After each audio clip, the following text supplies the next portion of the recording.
आप कुछ शुरुआत करो सर। सभी लोगों को नमो बुद्धाय, जय भीम।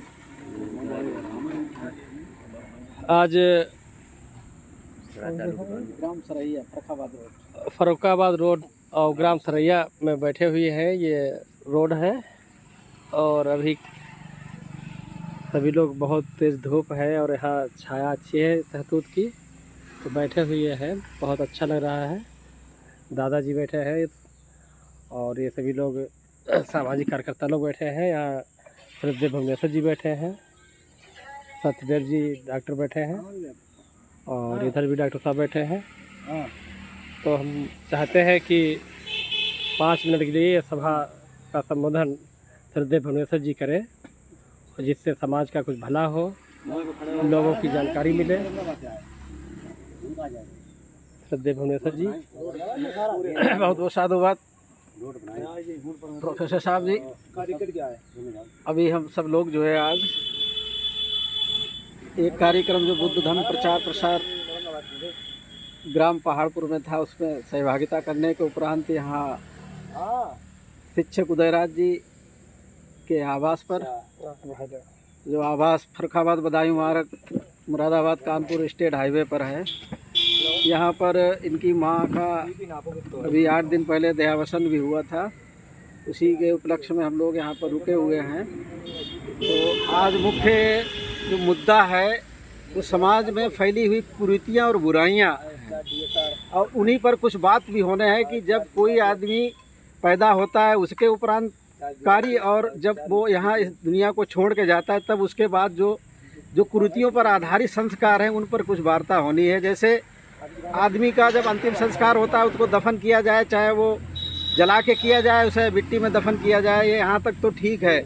उसके बाद 10वां संस्कार या 13वीं संस्कार, ये पूरी तरीक़ा से मनुष्य जाति पर और मनुष्य सभ्यता पर एक कलंक है।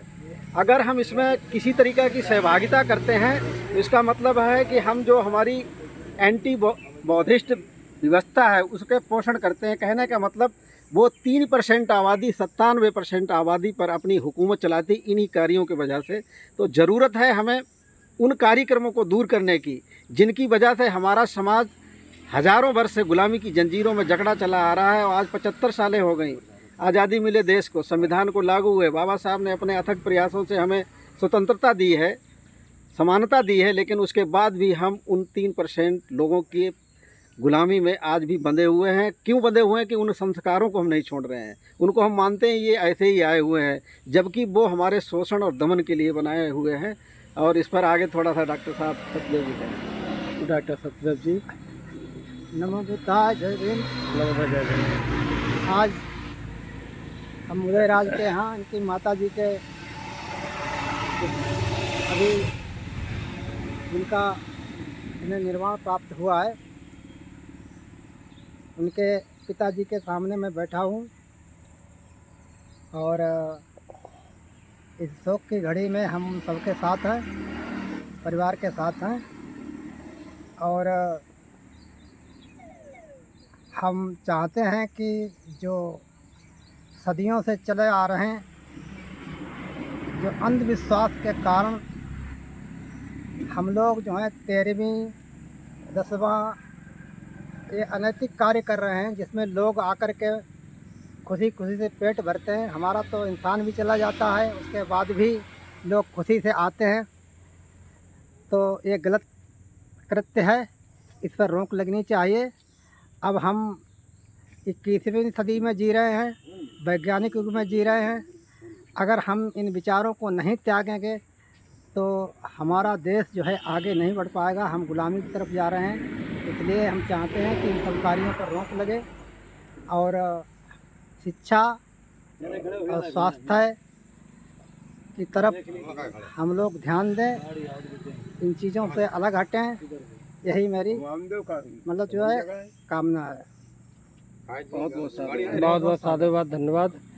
बहुत अच्छे विचार रखे आपने और सभी वर्ग के लोगों को इन बातों को ध्यान से समझना चाहिए। जिस तरीके से समाज में अंधविश्वास, पाखंडवाद, विभिन्न प्रकार की जो कुरीतियाँ लोग अपना रहे हैं, उनको अपने जीवन से निकाल सके, अपने समाज से निकाल सके, जो समाज को दूषित करता है और हमारे आने वाली पीढ़ी को आगे बढ़ने से रोकता है। और जो गरीब है और भी गरीब होता चला जाता है।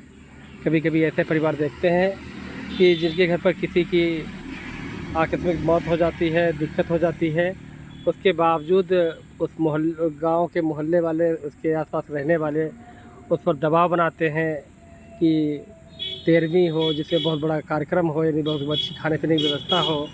तो ऐसी मानसिकता वाले लोग जो वास्तव में दूषित होते हैं और समाज को दूषित करते हैं, उन लोगों से अनुरोध है कि ऐसी मानसिकता को ना बना के रखें, बुद्ध के विचारों के अनुसार रहें, जो मानवतावादी विचारधारा है, जो विज्ञान पे आधारित है, जो तर्क पे आधारित है। और इन्हीं बातों के साथ मैं अपनी बात को समाप्त करता हूँ। धन्यवाद। नमो बुद्धाय। जय हिंद।